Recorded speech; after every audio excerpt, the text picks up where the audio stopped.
da muchísimo gusto y les doy la bienvenida a este conversatorio que espero sea de su interés y en donde tengo unas súper invitadas aquí alrededor mío. Y este conversatorio, como ustedes pueden ver en el programa, se denomina Mujeres Líderes que Transforman la Ciencia.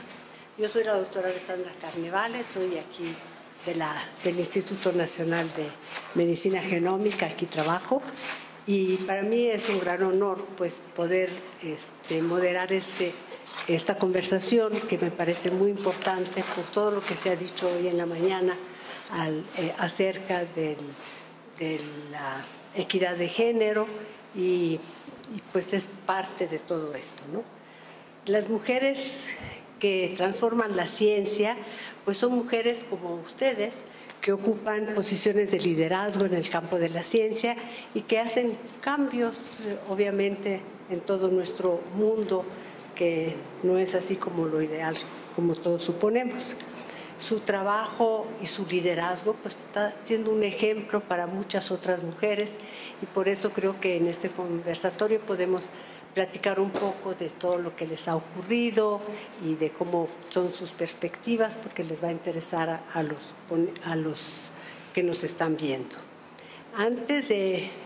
Entonces las que me acompañan en este momento, que las voy a presentar, son la doctora Guadalupe Mercedes Lucía Guerrero Avendaño, que es la directora general del Hospital General de México, la doctora Carmen Margarita Hernández, que es directora general del Instituto Nacional de Enfermedades Respiratorias, la doctora Rosa María Osiris Pasarán Galicia, directora general del Hospital Psiquiátrico Fray Bernardino Álvarez, y la doctora Carla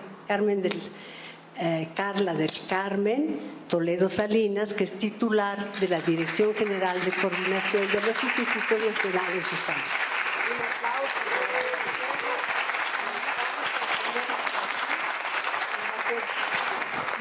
Muy interesante hacerles algunas preguntas. Quiero también, antes de comenzar, decirles que también pueden hacer, el público, pues puede hacer algunas preguntas y pasármelas a través de las personas nuestras que andan por allí y pueden hacer preguntas y las tomaremos en cuenta.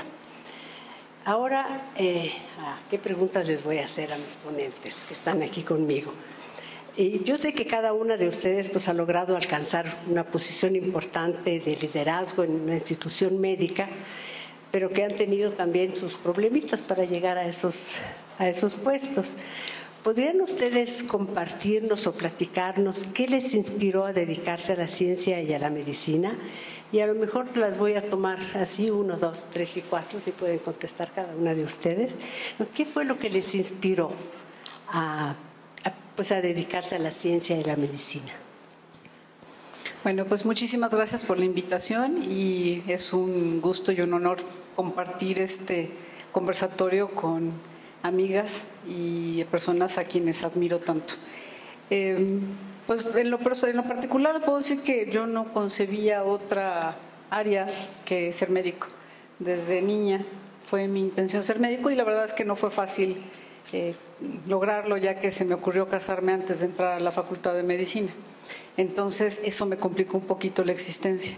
Sin embargo, creo que es algo que ahorita oí platicarlo ampliamente por la doctora Uribe y que me encantó su ponencia, por cierto.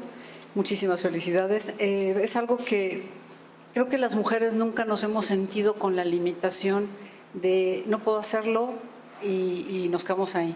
Más bien, siempre le hacemos el intento y lo logramos. Y lo puedo decir particularmente, era mi percepción, ¿no? Mi mamá, cuando le dije que me iba a casar, me dice, oye, ¿pero no querías estudiar medicina? Dije, me voy a casar y voy a estudiar medicina. Entonces mi mamá, que siempre fue una mujer de avanzada, es una mujer de avanzada, me dice, ¿por qué no estudias mejor para secretaria o para cuidadora de niños?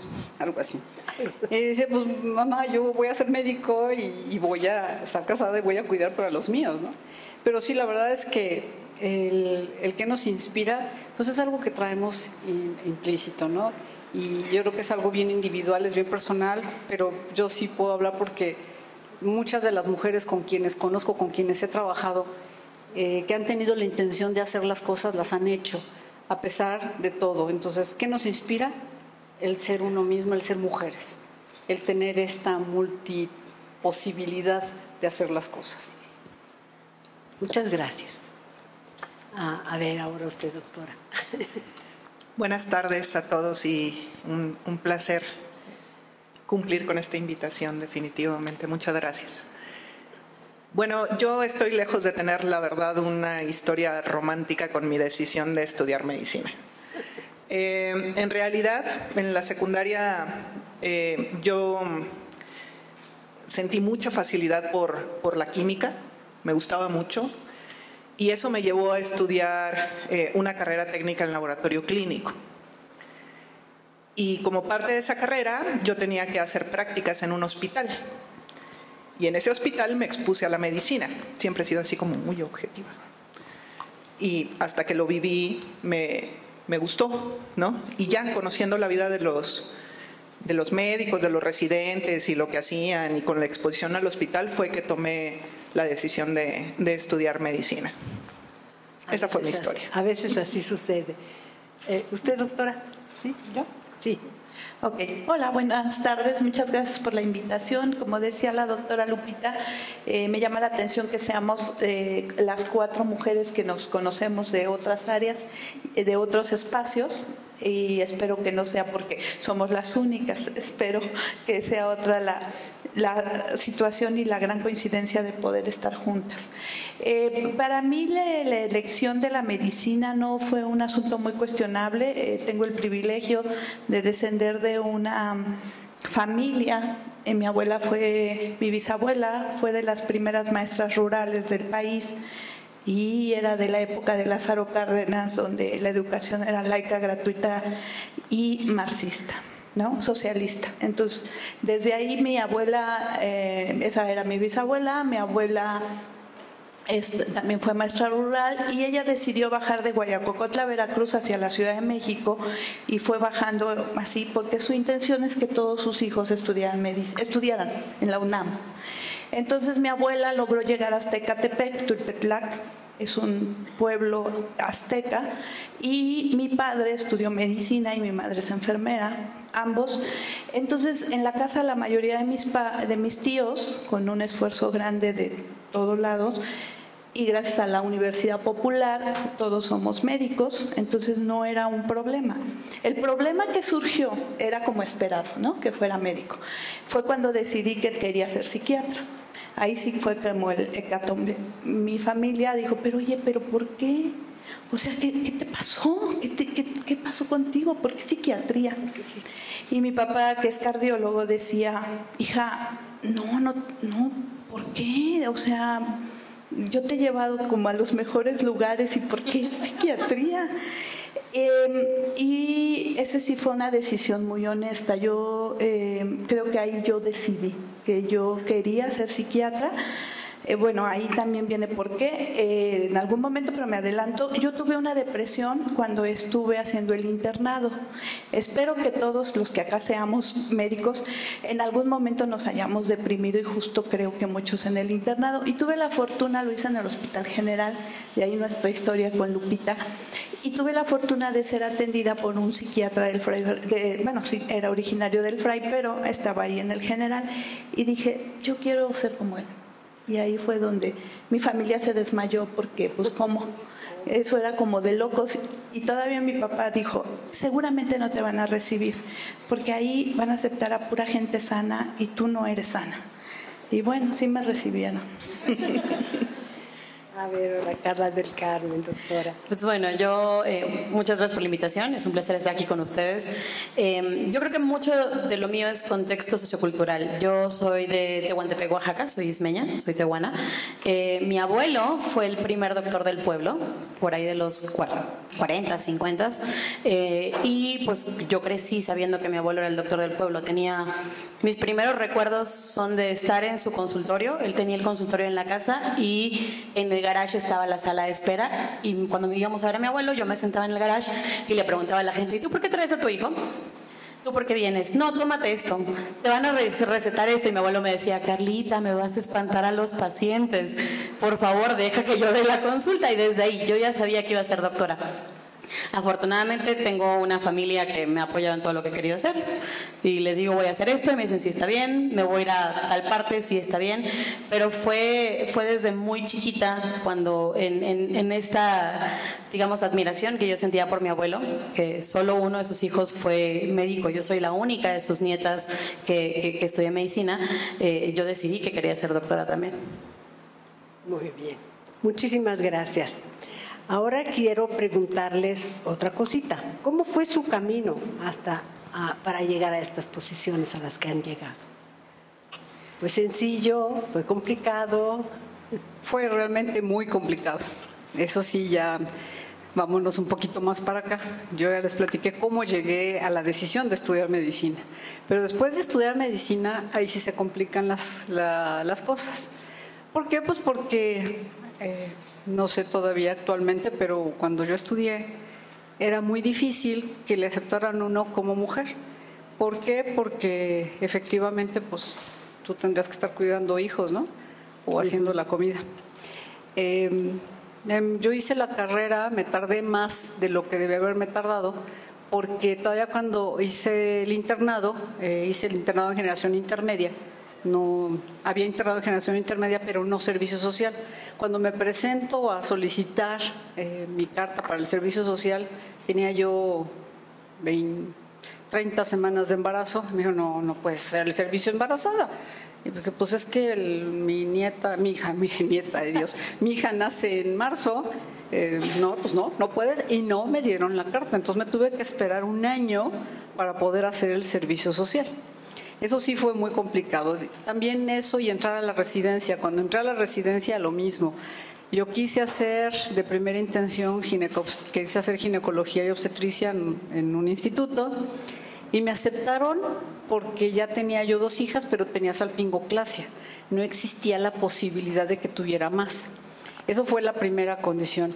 Y una pregunta que me hicieron los que me entrevistaron, que eran puros hombres, por cierto, en una especialidad de mujeres, me dijeron, oye, ¿por qué si te ves tan femenina quieres hacer una especialidad tan masculina? Yo dije, Dios, masculina, la ginecobstetricia.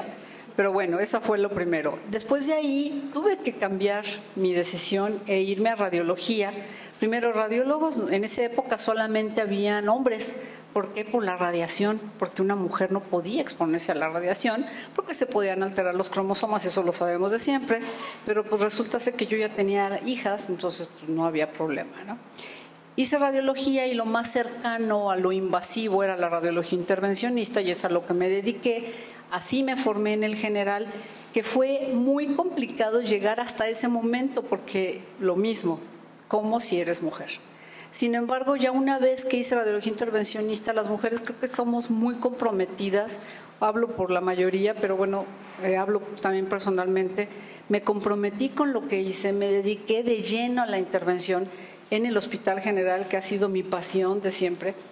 Yo me apasiono mucho con las cosas que hago, pero sí primero para la posición de radiología intervencionista, lo primero que me dijo mi jefe es, oye, pero pues, a ver, ¿cómo vas a compaginar una cosa con la otra?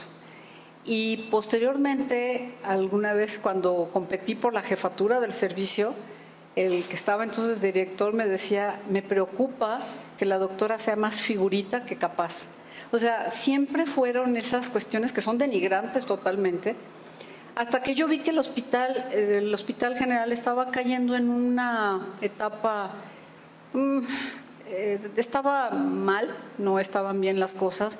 Dije, si a mí me gusta componer las cosas, pues voy a entrarle y lo compongo. Voy a competir y pues espero ganar. Y entré a la competencia y pues después de 118 años soy la primera mujer como directora del Hospital General de México, pero competí y gané la posición. ¿Por qué? Porque yo quería corregir muchas cosas que veía mal en el hospital. Afortunadamente se han ido corrigiendo y creo que lo más importante es que tenemos que compartir este mérito hombres y mujeres. O sea, es la persona correcta en el sitio correcto. pero para que la mujer llegue a ocupar el sitio que le corresponde, le cuesta muchísimo más trabajo que al hombre, definitivamente. Muy bien, doctor Hernández. Ya se acuerda de la pregunta. Que cómo llegué aquí, ¿no? Algo así. ¿Cómo fue su camino para llegar aquí? Bueno, pues... Tengo que recordármelas, pero bueno. En realidad creo que yo tuve una experiencia cuando estaba en la preparatoria que yo creo que me marcó mucho. Fue un concurso de ciencias, en donde había 2 fases y en una no era necesario que participaras en ambas. Eran como 2 modalidades, podías participar en ambas. En la primera modalidad yo quedé en primer lugar, ¿no? En un concurso X. Y yo creo que por miedo no participé en la otra fase. Y era una fase que te llevaba a concursos internacionales si ganabas, ¿no? Me conformé y ahí me quedé. Hasta que vi los resultados y dije, híjole, si me hubiera animado. Y de ahí siempre me ha animado. Entonces, ha sido un camino en el cual la parte difícil es ver mis opciones y tomar la decisión que quiero, ¿no? O sea, decir, a ver, ¿cuáles son mis opciones para trabajar ahora? Pues tengo todo esto. Bueno, yo quiero esta y aplicarse en esa opción. Y así ha sido desde entonces. Ver tus opciones y evaluar qué te va a hacer feliz, yo creo que es la parte más difícil. Ya luego verás qué tienes que hacer para lograr tu opción. Puras cosas buenas, no vayan a creer. Pero sí, yo creo que eso es lo que te lleva al camino que tú eliges, ¿no? El camino que yo he elegido me ha traído hasta aquí. Después de esto, pues ya veremos cuáles son las opciones y ya veremos cuál se decide, ¿no? Y ahí tendrás que poner el esfuerzo máximo para lograrla. Yo lo catalogaría como no un camino fácil, sino un camino claro. Así es como yo lo catalogaría. Muy bien, muchísimas gracias. A ver, doctor. Bueno, yo pienso que soy una mujer con mucha suerte, para empezar. Pero estudiar medicina fue como complejo. Me gusta mucho y me parece, yo recuerdo que me decían, porque vas a estudiar medicina, todos estudian medicina en tu casa, cámbiale. Pero la verdad es que me gusta y me gustó, y yo pienso que la medicina es tan amplia que yo recomendaría que los que quieran estudiar medicina estudien. Yo, al contrario de muchas personas desilusionadas o decepcionadas, a mí la medicina me ha dado mucho. Y pienso que a mí me ayudó mucho porque cuando yo ya tomé la decisión, que era una decisión, como les digo, casi ancestral, yo era así como vas uno detrás del otro, ¿no? Entonces no tuve opción de levantar la cabeza y desviarme del camino. Cuando llego a psiquiatría, en realidad veo un montón de cosas que son complicadas, y bueno, llegué a todas las metas que había que hacer en la Facultad de Medicina, lo logré bien, bastante bien. Llego a psiquiatría y ahí sí me confunde muchas cosas que veo del sistema.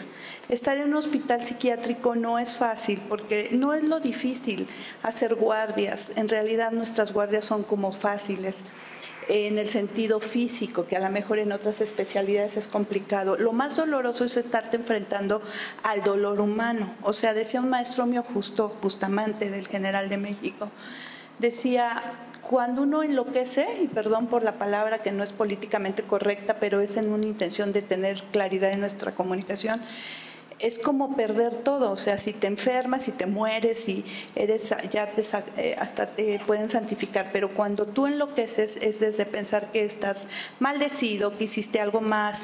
Y en ese sentido, pues bueno, la psiquiatría ha venido desde una historia lúgubre, y finalmente, a pesar de que somos personas de ciencia, el tufo de manicomio o de represión no nos lo dejan de ver. El Fray Bernardino es un hospital psiquiátrico moderno desde 1967 que se fundó, cualquiera que sea la definición de moderno, pero aún hoy se le ve como el tufo de manicomio. Y es difícil que la gente vea que es un hospital psiquiátrico. ¿Por qué hablo de todo esto? Porque ahí fue justo donde yo encontré cosas muy complicadas. Acoso, devaluación y siempre esto, ¿no? Me recuerdo, le decía a Lupita, yo competí para ser jefa de residentes del Fray Bernardino hace bastantes años ya. Y entonces mis compañeros que se sentían que ellos eran los posibles elegibles, se juntaron los 3 adversarios y decidieron hablar conmigo y hacerme entrar en razón. Y la manera en que me tenían que hacer entrar en razón en el hospital psiquiátrico, donde la apuesta es no perder la cordura, era que yo no tenía que estar allí porque yo le quitaba mucho tiempo. Mi hija nació en el RD1 mío, o sea, imagínense, y que fue también una vacuna contra la locura de ser madre. Y entonces me decían, mucho tiempo le quitas a tu hija, y éramos R3, estar aquí y todavía quieres ser jefa de residentes. Tú lo mejor que puedes hacer es irte a cuidar a tu hija y no quitarle más tiempo. Yo sentí así una bofetada terrible y me acordé de algo que decía mi abuelo: cuando las mujeres nacen, hasta las hormigas lloran, porque es muy doloroso ser mujer. Y conste que mi abuelo era empático, pero o sea, y dije, ah, caray, esas historias son verdad. Y bueno, la verdad es que soy muy necia, me comprometo, soy necia y logro y me esfuerzo y hago lo que tenga que. No importa el cansancio, no me canso, me esfuerzo y lo logro. Creo que ser mamá en el R1 de psiquiatría, en un sistema bastante masculino, quiero decirles que soy la primera mujer directora del Fray Bernardino en 56 años que existe. Digo, nadie vamos a negar que el sistema heteropatriarcal en la medicina está pero fortalecido y refortalecido, ¿no?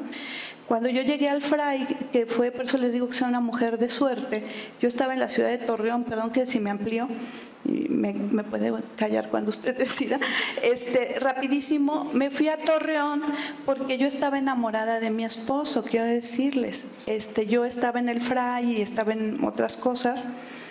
Y dijo, oye, en Torreón hay mucha opción porque él es de allá y quería irse para allá, en realidad. Y total, nos vamos en un acto amoroso y estando allá yo empiezo a pensar un montón de cosas que pierdo de no estar acá. Chilanga de toda la vida y todo acá, ¿no? Amamos el chapopote y esto. Y entonces un día le reclamo peleando, yo vine a Torreón solo por ti. Si yo me hubiera quedado en el Fray Bernardino, yo hoy sería la subdirectora médica. Fue un secreto que me dije a mí misma porque no me lo había dicho nada, hasta me quedé asustada y dije, ¿cuándo yo pensé ser subdirectora? Pero ¿a dónde voy con el ejemplo? Ni siquiera en mi cabeza, porque sabía que tenía competencias y capacidades, pensaba ser directora, porque era un puesto de varones. Entonces, no es fácil. A ver, ahora acá. Híjole, es que de entrada me acabo de dar cuenta que todas fuimos la primera mujer en nuestro cargo, las 4 que estamos aquí sentadas. Entonces también creo que algo está mal, si hasta este punto estamos llegando que apenas las 4 somos las primeras. Pero también, o sea, lo que ustedes hablaban me permitió reflexionar. Yo soy, pueden ver, me tengo que maquillar para parecer adulto, soy bastante más joven. Y algo que me gustó de todo esto que escuchamos es, comparado con ustedes, yo lo tuve bien fácil. O sea, de verdad, porque todo esto tuvo que pasar para que cuando llegara mi momento fuera un camino muchísimo más sencillo. No fue sencillo, obviamente, pero como yo les dije, vengo de, soy tehuana, vengo de un sistema matriarcal y eso es algo que ha definido todo lo que yo soy como persona.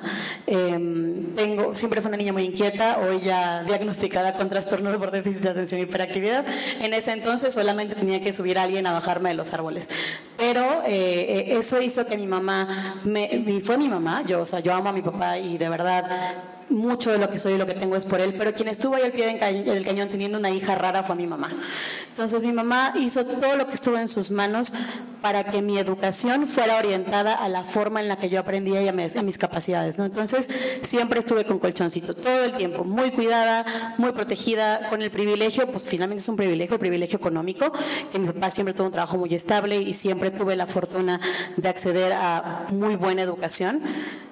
Cuando por fin llegué a la carrera, que es el TEC de Monterrey, yo al TEC de Monterrey le debo muchísimo y de verdad quiero mucho a mi escuela. Ahí también adaptaron muchas cosas para que fueran hacia mis habilidades y me dejaron desarrollarme en posiciones de liderazgo dentro de la misma escuela porque te forman para eso. Entonces creo que fue un camino construido no solo por mí, evidentemente, porque sí, o sea, no quito mi mérito, pero no es una meritocracia, tristemente, así no funcionamos. Y lo que decían de las oportunidades, aunque sí tenía mi camino claro, lo importante fue no decir que no cuando salían las oportunidades. Y por ejemplo, y les pongo el ejemplo más claro para mí fue, yo ya tenía la mesa puesta para regresarme a Monterrey. Yo terminaba, me iba a estudiar inmuno aquí al INP.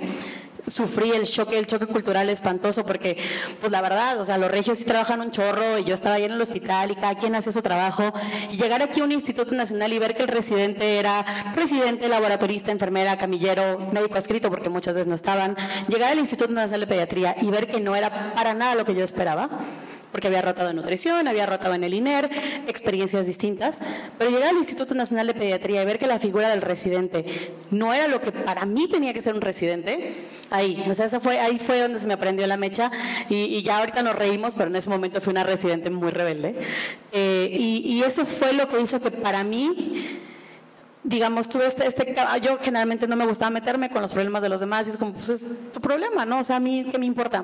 Pero cuando me di cuenta que nadie ahí donde estaba se daba cuenta de lo que estaba mal, empecé a hacer mis rebeliones. Entonces yo estaba toda lista para regresarme a Monterrey. Dije, ya me quiero ir de aquí, odio la Ciudad de México, estuvo espantosa esta pandemia. Mi residencia del último año fue en pandemia, entonces todo horrible, todo mal. Terminé recibiendo más tratamiento psiquiátrico porque ahí fue mi depresión, mi último año de la residencia. Por favor, si requieren neurotransmisores, tómenlos. Esa es mi mejor recomendación de vida. Háganle caso a sus psiquiatras. Y cuando llegó ese momento, mi actual jefe, el doctor Reyes Terán, me dijo, oye, ¿y no te quieres venir a trabajar en lo que te dan tu título y te regresas a Monterrey? Y pues, spoiler, no me regresé a Monterrey, aquí estoy. Entonces, creo que es eso. O sea, mi camino fue mucho más fácil por mujeres como ustedes. No fue fácil, pero fue muchísimo más fácil. Muchísimas gracias. Yo tengo aquí un montón de preguntas que creo que no voy a poder hacerles porque son muchísimas, pero creo que sí vale la pena que sí preguntarles algo de lo que hemos estado hablando aquí, creo que toda la mañana. ¿Ustedes sienten, va para todas, que sí hay una brecha de género en el desarrollo de la ciencia en México? Ay, ¿verdad? Estamos en lo mismo. ¿Y cuáles creen, las voy a juntar tantito, y cuáles creen que sean los factores que influyen en que exista esa brecha? Primero, si creen que hay una brecha, y segundo, ¿cuáles creen que sean los factores que la provocan? Pues definitivamente sí la hay, se va acortando, y tan se va acortando, yo estoy hablando de ciencia y liderazgo, tan se va acortando que pues el próximo año vamos a tener presidente mujer. Mira, sí, o sea, se están acortando las brechas. Pero en este momento, y sí, tanto en la ciencia como en el liderazgo, sí hay una brecha importante. Y ahorita se ha mencionado, lo hemos platicado las cuatro, creo que ha quedado bastante claro, ¿no? También la doctora Uribe lo dijo clarísimo hace un rato. ¿Cuánto trabajo? Bueno, yo soy radióloga intervencionista, pero obviamente pues la historia de Marie Curie me la sé completita y es increíble que es la única persona que ha tenido 2 premios Nobel en 2 disciplinas diferentes, pero que el primero ni siquiera le permitieron recibirlo a ella. Tuvo que ir el marido cuando el descubrimiento había sido de ella, ¿no? Entonces, desde esas experiencias, desde Matilde Montoya, la primera médico mujer, hasta lo que estamos viviendo en la actualidad, la verdad es que sí han habido brechas que se han ido acortando, pero también depende mucho de nosotras mismas que esas brechas se acorten.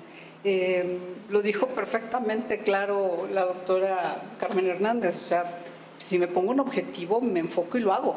Y creo que ahí es donde nosotros debemos de definir y decidir que se tienen que acortar esas brechas y tenemos que favorecerlo con nuestras hijas, con nuestros hijos, no nada más hijos biológicos, sino hijos académicos o con nuestros trabajadores, con nuestros alumnos, con toda la gente que está bajo nuestro mando. Hay que favorecer que se acorte esta brecha y hay que favorecer que más mujeres entren a estos campos cuando es lo que ellas desean.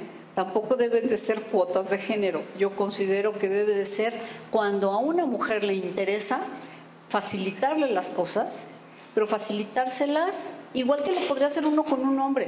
Entonces, tratar de acortar estas brechas de ciencia y de liderazgo que todavía hoy por hoy siguen existiendo y que cada vez son menos, como bien dice la doctora Toledo, les hemos ido facilitando el camino. Las que estamos antes quizá nos ha costado más trabajo. Y yo creo que no vale la pena extenderse, pero experiencias de acoso, de discriminación, de todo, las podemos platicar todas. Porque todas las seguimos viviendo, creo. Todas las seguimos viviendo, efectivamente. Pero lo que tenemos que hacer es nosotros favorecer para que no existan. Es lo que puedo opinar al respecto. Sí, nos acordamos. La brecha y que por qué. Sí hay, pero yo creo que más allá de una brecha de género tenemos una brecha tal vez de personalidad. Y las personalidades van ligadas al género y ese es el gran problema. Yo también vengo de una familia matriarcal, completamente matriarcado, hecho y derecho. Y no porque no estuviera el lado masculino, sino que ellos siempre fueron como la parte superprotectora, facilitadora, y es a lo que voy, o sea, es una brecha de personalidad, de gente que no ve en realidad una diferencia en la capacidad, ¿no? No es decir una brecha que un hombre va a estar haciendo tal cosa y una mujer otra cosa, ¿no? Pues no, o sea, es simplemente lo mismo, ver opciones y definir qué quieres, sin importar en tu cabeza si eres hombre o eres mujer, pero en tu misma cabeza, ¿no?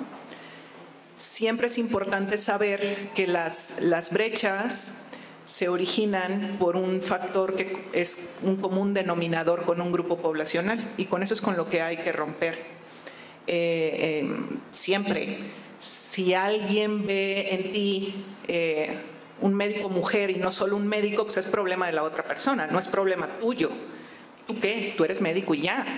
Y eso es lo que creo que define mucho, sobre todo a qué nos atrevemos y qué límites nos podemos poner, porque es lo que dice la doctora Guerrero. Sí es importante que disminuya la brecha, pero también hay que hacernos las cosas fáciles. O sea, no vamos a ponernos nosotros mismos obstáculos, y nosotras mismas muchas veces nos los ponemos porque la mentalidad ha sido impresa desde niñas, tal vez, pero nadie te la tatuó, la aceptaste. Entonces, si no quieres eso, recházalo tú misma y ya, para adelante. Vámonos para adelante. Todos. Bueno, porque veo que la doctora va a tomar agüita. Justo, o sea, no, sí, efectivamente existe la brecha, es evidente que existe la brecha. Yo creo que hay una gran filósofa que se llama Taylor Swift, que tiene una canción que se llama Además, yo soy muy fan de Taylor Swift, pero hay una frase que me parece muy importante, que es: me pregunto si esto sería más fácil si yo fuera un hombre. Y la respuesta, cuando me la pregunto, la respuesta a esa pregunta, el 99% de las veces es claro que sí, por supuesto, de entrada. Y digo, yo admiro mucho el estilo de la doctora Guerrero, pero vean los tacones que trae. O sea, y me encantan. Y si está cómoda con esos, yo la admiro más que nada. Pero no esperen que físicamente yo haga lo mismo que un hombre si socialmente me piden usar tacones. Siempre usen lo que las tenga cómodas, así sean tacones o tenis, no importa.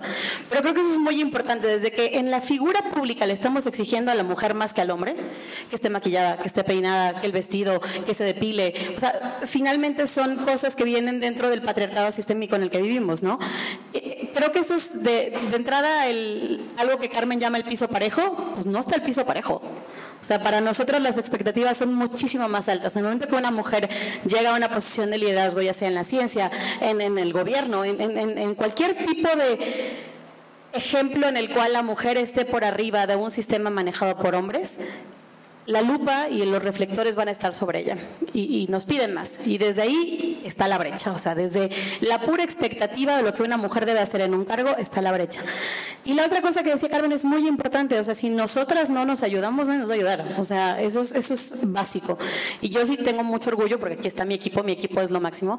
mayormente mujeres, y me gusta un ejemplo en particular, que tenemos una plaza que le llamamos la Plaza Trampolín. Entonces, la persona que llega a esa plaza va y se va, o sea, es muy chistoso, y aquí están dos de la Plaza Trampolín sentados, y una de las razones, por ejemplo, aquí está Clau es mi ejemplo claro, llegó a la CINSAE, hizo un gran trabajo, y se abrió una oportunidad para ella dentro de este instituto, aquí en el IMEGEN, y es pues obvio, se tiene que ir. Vamos a llorar porque se fue, por supuesto, pero tenemos que tener esta facultad de ver a futuro y ver cómo, si dentro de nuestro mismo sistema no podemos impulsar a una mujer, hacer que por fuera podamos incrementar su capacidad. Clau sigue estando en un puesto donde la capacidad, pues ella le da para mucho más, ¿no? Pero por algo se empieza. Entonces, una vez que a ti alguien te ayuda a llegar a donde estás, yo le llamo la escalera, tienes que bajar la escalerita y ayudarla a subir contigo, y si es posible pasársela para otra parte. Entonces, creo que sí estamos en un momento en el cual es pivote para que esta brecha se siga disminuyendo. Yo lo digo con mucho orgullo, yo soy alergóloga, y en la alergia mundial los líderes en casi todos los temas son mujeres, en casi todo, o sea, de verdad, alergia alimentaria, alergia a fármacos, anafilaxia, los líderes a nivel global son mujeres. La importancia de esto reflejado en la ciencia es, hasta hace tal vez unos 5 años, los criterios de anafilaxia solo incluían 5 cosas: piel, respiratorio, gastrointestinal, neurológico y cardiovascular. Ahorita ya es considerado el dolor uterino o el trabajo de parto pretérmino como un criterio de anafilaxia. ¿Por qué? Porque las mujeres se han dedicado a investigar la anafilaxia. Mientras no haya mujeres en lugares de toma de decisión, no vamos a mejorar la salud de las mujeres, porque sigue siendo una salud basada en los hombres. Entonces, estas mujeres han subido a más mujeres, y cuando llegas a los congresos, qué cosa tan bonita, porque literal es una sororidad la que se siente, porque ya se nota este piso parejo en esa disciplina. Faltan muchas, pero a mí me da mucho gusto pertenecer a una donde ya se está viendo que esta brecha se está cerrando. Sigue ahí, pero se está cerrando. Bueno, a mí obviamente la respuesta es sí, la brecha está ahí, y sí pienso que hay que tener claro que es un sistema heteropatriarcal, es un asunto, diríamos los médicos, biopsicosocial. Por supuesto que hay personalidades que tienen tanto fortaleza biológica como toda una estructura psicológica y unas circunstancias sociales que favorecen, pero hay gente en el común no, porque hay una estructura donde está favorecido socialmente que los hombres tengan privilegios.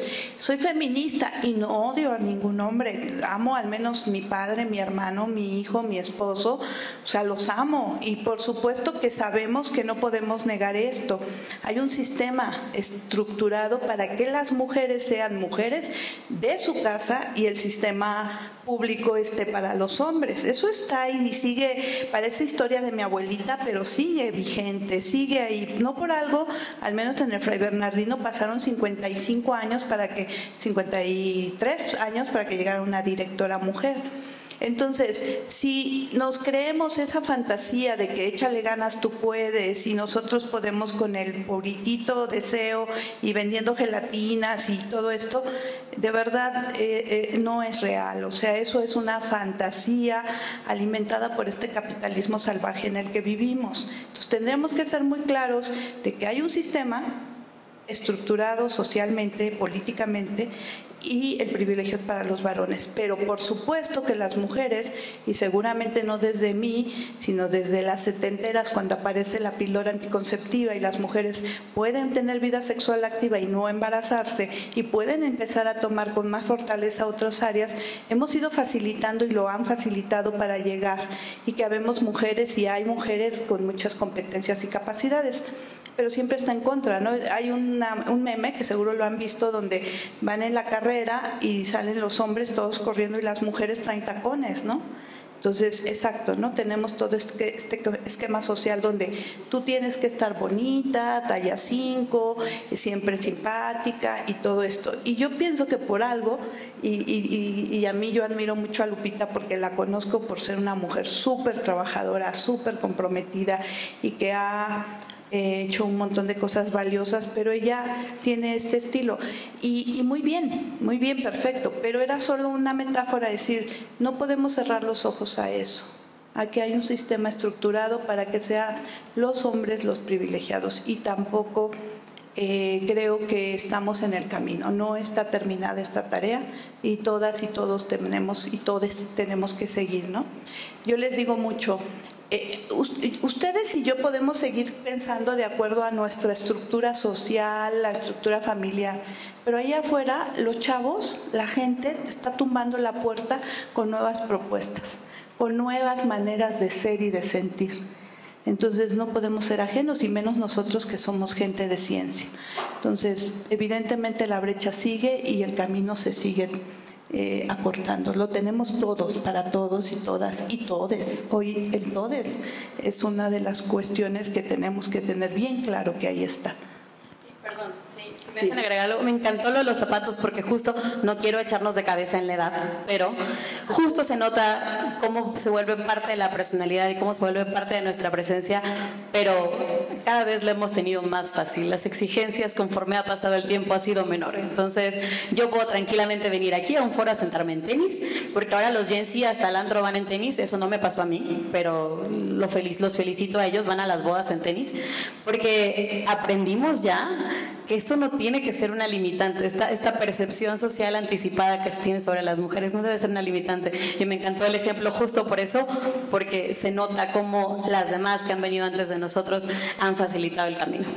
Sí, cierto. Sí, ciertísimo. ¿Puedo defender a mis tacones, por favor? Pero están bien bonitos, doctora. Ah, no, me encanta. Están bien bonitos.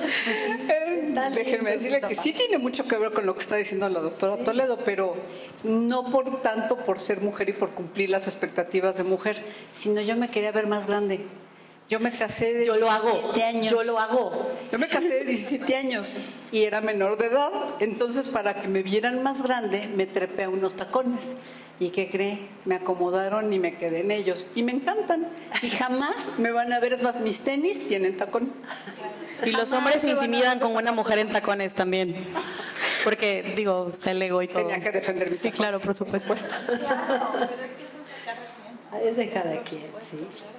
Oigan, yo tengo aquí anotado que debería haber llegado alguna pregunta del auditorio, pero yo no veo ninguna por aquí. ¿O alguien tiene una pregunta del auditorio? ¿No? ¿Sí? Una. Ok. Aprovechémoslo, porque sí.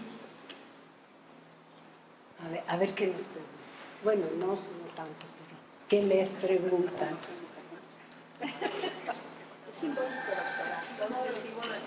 A ver.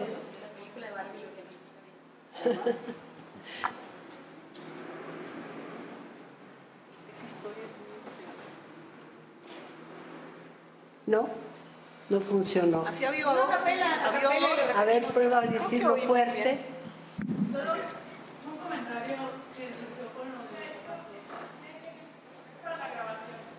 Sí, mejor, sí, claro. A ver, ¿ya? Sí.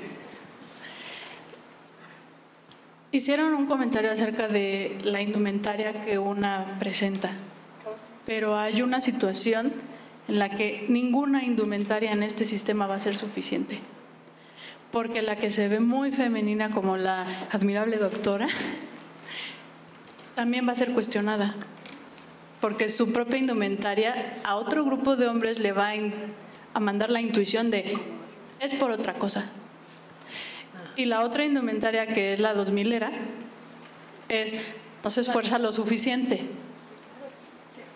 Entonces, mucho nunca es suficiente. Y es por eso que llegamos al punto de haz lo que te plazca. Ya no me importa lo que digas de mí, ni siquiera me caes bien. Y la segunda, que sí es una pregunta. ¿Cómo confrontan el síndrome del impostor que está tan instaurado en las mujeres? A ver, contesten. Yo acabo de pasar por el síndrome del impostor, pero no por ser mujer, por ser joven. Y eso pasó probablemente unos 3 meses antes de iniciar la postulación para la jefatura. Y tuve que hacer mucho trabajo mental yo sola, de decir, a ver, o sea, ya leí los programas, ya el que más me gusta es, o sea, ¿no? Y entender que ese síndrome del impostor está en tu cabeza, no está en ningún otro lado. y que es una cuestión realmente de trabajo mental. O sea, ni siquiera es por ser mujer, sino es lo que siempre he dicho, hay múltiples causas de prejuicio, no solo, y para ti mismo, o tú misma, ¿no? No solo el hecho del género.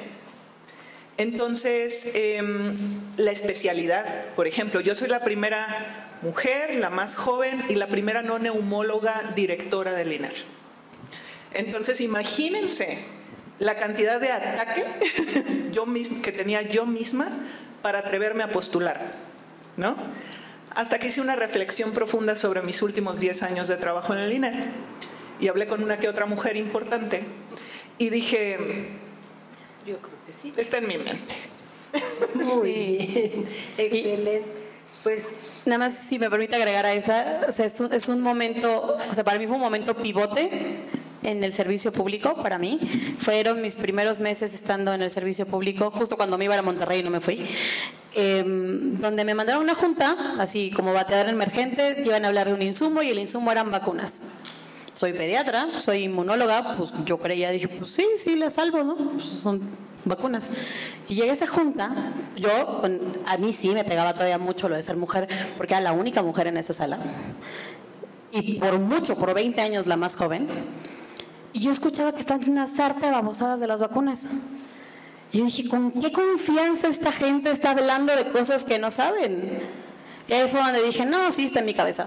O sea, si la gente puede hablar así con esta confianza de cosas que no saben, imagínense yo que sí sé. Y ahí fue donde el switch cambió y dije, bueno, con permiso, se me callan todos, les voy a explicar qué está pasando aquí y se va a hacer esto y esto, de que, ¿pero por qué? Y yo, ¿sabes de qué estás hablando? No, bueno, yo sí. Y en ese momento donde ya le hablé a mi jefe, le dije, oye, hice esto. ¡Qué bueno! Y yo, perfecto, gracias. Entonces, porque fue el momento donde yo dije, o sea, ¿cómo se atreven? Y así como ese ejemplo, todos los días.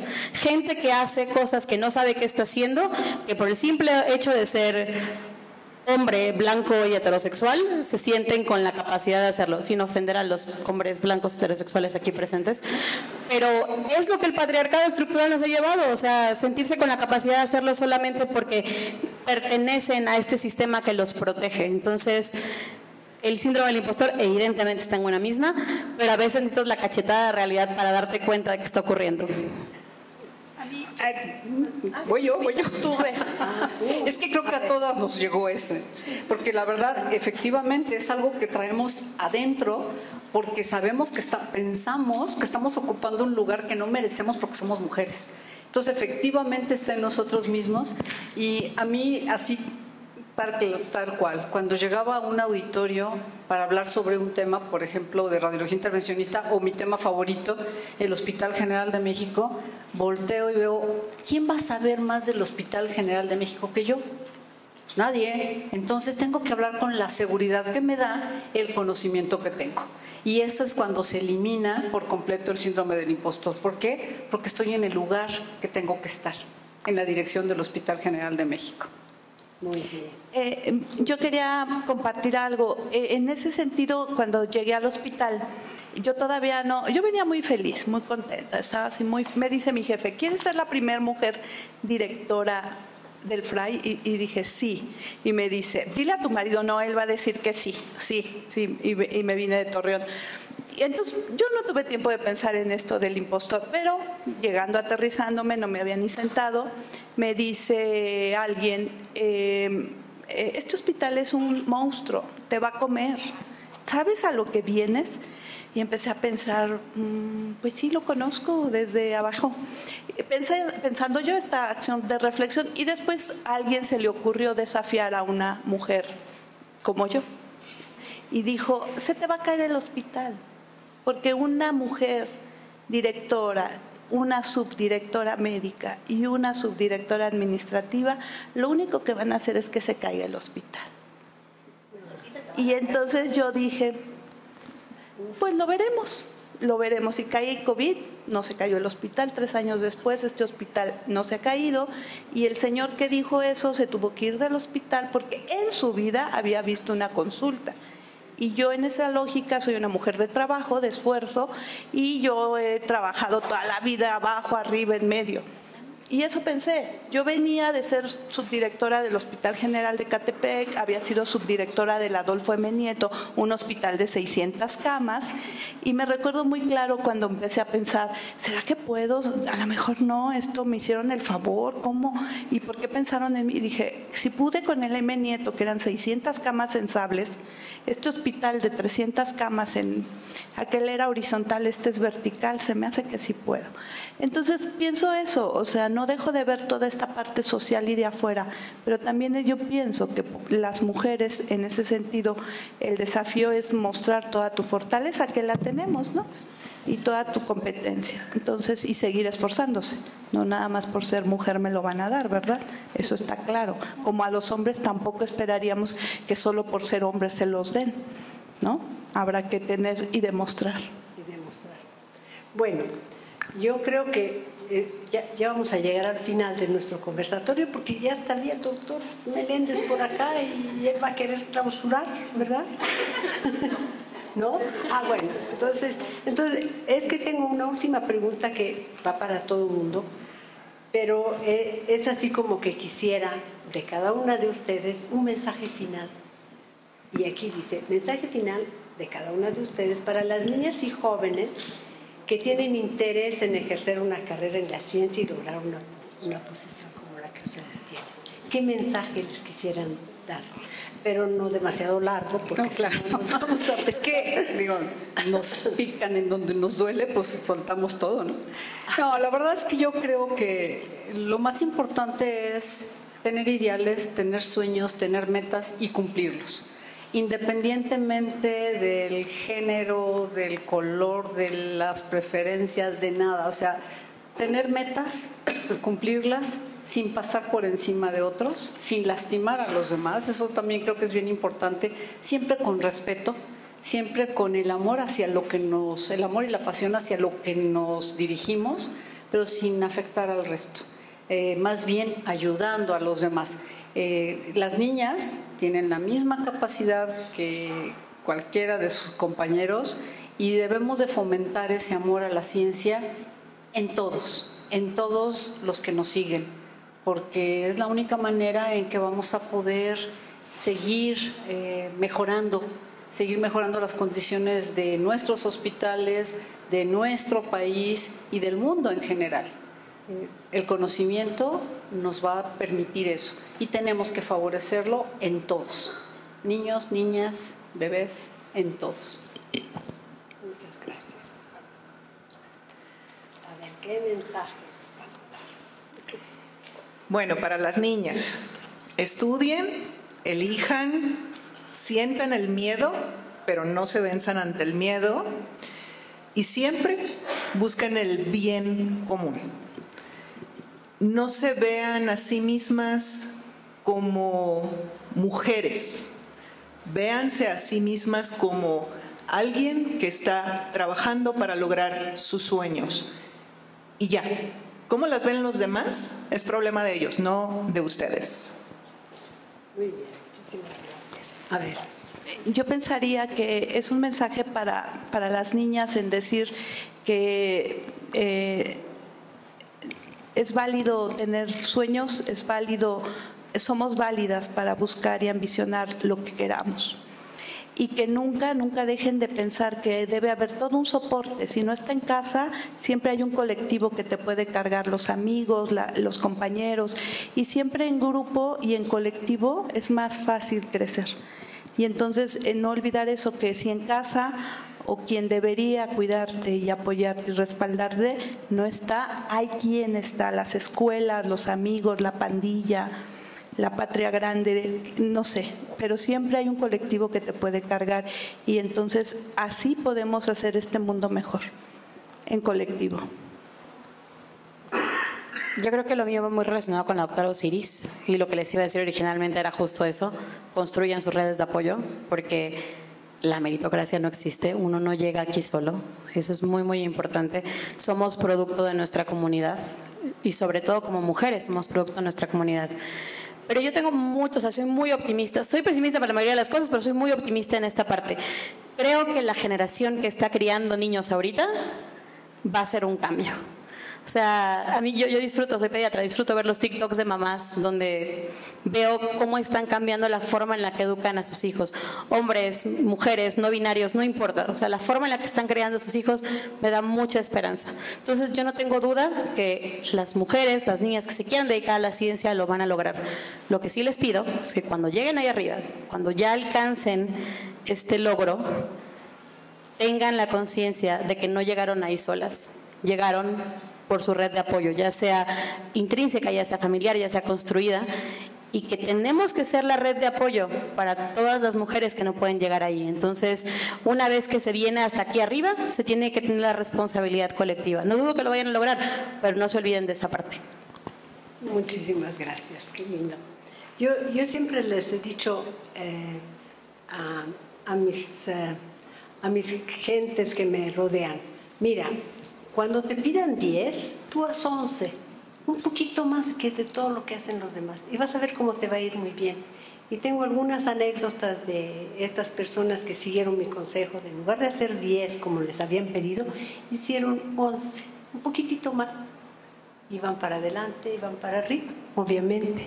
Pues yo quiero agradecerles, mis queridas panelistas, fue un verdadero placer y un gusto tenerlas por aquí, me encantaron todas sus respuestas. Y pues aquí tengo toda una lista para repetir sus nombres y todo, pero no lo voy a hacer.